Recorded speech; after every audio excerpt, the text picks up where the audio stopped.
आपण दरवर्षी होळीच्या रात्री एक मोठी शेकोटी पेटवतो हो ना. त्याला आपण होळी दहन असं म्हणतो. आणि हा एक असा सण आहे जो आपण पिढ्यानुपिढ्या साजरा करत आलो आहोत. पण कधी विचार केलाय का की आपण हे नेमकं का करतो? या प्रथेमागे खूप जुनी आणि रंजक गोष्ट दडलेली आहे. हा अग्नी का पेटवला जातो यामागे नक्की काय रहस्य आहे? चला आज आपण मिळून ह्याच प्रश्नाचं उत्तर शोधूया. तर ही गोष्ट आहे एका बापाची आणि त्याच्या मुलाची. एका बाजूला होता एक असा राजा ज्याला वाटायचं की तोच देव आहे, आणि दुसऱ्या बाजूला होता त्याचाच मुलगा ज्याची देवावर अढळ श्रद्धा होती.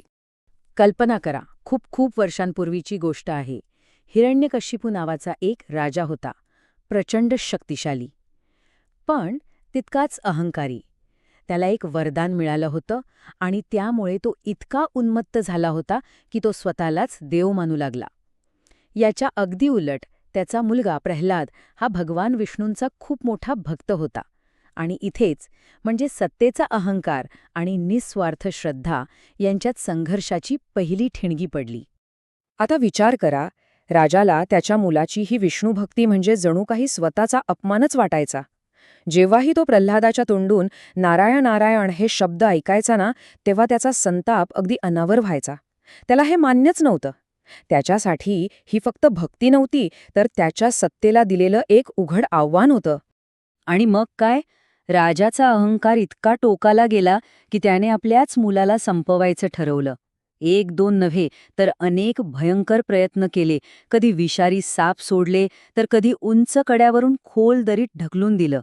इतकंच काय, उन्मत्त हत्तींच्या पायाखाली चिरडण्याचाही प्रयत्न केला. पण प्रत्येक वेळी चमत्कार घडायचा. भगवान विष्णू आपल्या लाडक्या भक्ताला वाचवायचे. प्रल्हादाची श्रद्धा प्रत्येक संकटावर मात करत होती. आता जेव्हा राजाचे सगळे प्रयत्न फसले, तेव्हा तो पुरता हताश झाला आणि मग त्याने एक शेवटचा आणि सगळ्यात क्रूर डाव रचला. आणि या भयंकर योजनेत त्याने आपल्या बहिणीला होलिकेला सामील करून घेतलं.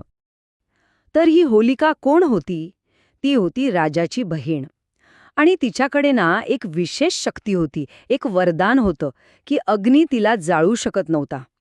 आणि राजाने विचार केला की ह्याच वरदानाचा गैरवापर करून प्रल्हादाचा काटा काढायचा. योजना अगदी पक्की होती. सगळ्यात आधी एक प्रचंड मोठी चिता म्हणजे लाकडांची मोठी रास रचली जाईल.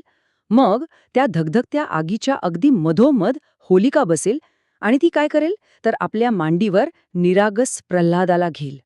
प्लॅन असा होता की प्रल्हाद जळून भस्म होईल आणि होलिकेला तिच्या वरदानामुळे काहीही होणार नाही. बघा किती निर्दयी आणि अचूक डाव होता हा. आणि मग तो दिवस उजाडला. ठरल्याप्रमाणे सगळं घडलं. एक मोठी चिता रचली गेली, तिला आग लावली गेली आणि त्या आकाशाला भिडणाऱ्या ज्वालांमध्ये प्रल्हादाला घेऊन होलिका बसली. तिथे जमलेल्या प्रत्येकाला वाटलं की आज प्रल्हादाचा शेवट निश्चित आहे. पण जिथे सगळी आशा संपते ना, तिथेच श्रद्धेचा चमत्कार घडतो. त्या धगधगत्या ज्वाळांमध्ये काहीतरी असं घडलं ज्याची कुणी कल्पनाही केली नव्हती. एक अविश्वसनीय चमत्कार घडला. प्रल्हाद तो अगदी शांतपणे न घाबरता फक्त भगवान विष्णूंचं नाव घेत होता. आणि त्याच्या त्या शुद्ध भक्तीमध्ये इतकी ताकद होती की अग्नीने त्याला स्पर्शही केला नाही, त्याला साधा चटकाही लागला नाही. पण गंमत बघा, ज्या होलिकेला अग्नीत न जळण्याचं वरदान होतं ना, ती मात्र त्या आगीत जळून खाक झाली. असं म्हणतात की वरदानाचा उपयोग जेव्हा वाईट, चुकीच्या कामासाठी केला जातो, तेव्हा त्याची शक्ती संपते. तर ही घटना म्हणजे फक्त एका मुलाच्या वाचण्याची गोष्ट नाहीये. हा विजय होता अहंकारावर, श्रद्धेचा, अन्यायावर सत्याचा आणि सर्वात महत्त्वाचं म्हणजे वाईटावर चांगल्याचा. आणि याच महान विजयाला आपण आजही आठवतो. आता आठवतंय का? आपण सुरुवातीला एक प्रश्न विचारला होता की ही होळी का पेटवतात?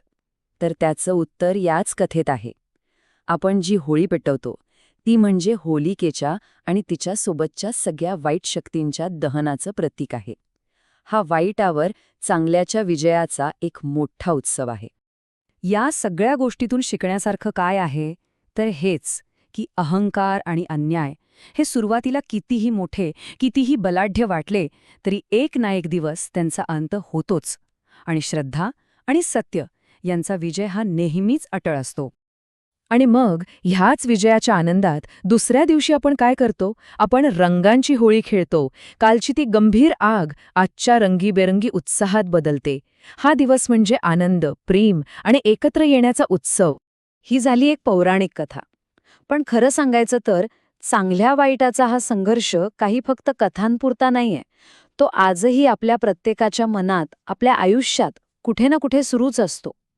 तर मग ही कथा, हा संघर्ष आपल्याला आजच्या काळात काय शिकवतो, यावर आपण सगळ्यांनी थोडा विचार करायला हवा, नाही का?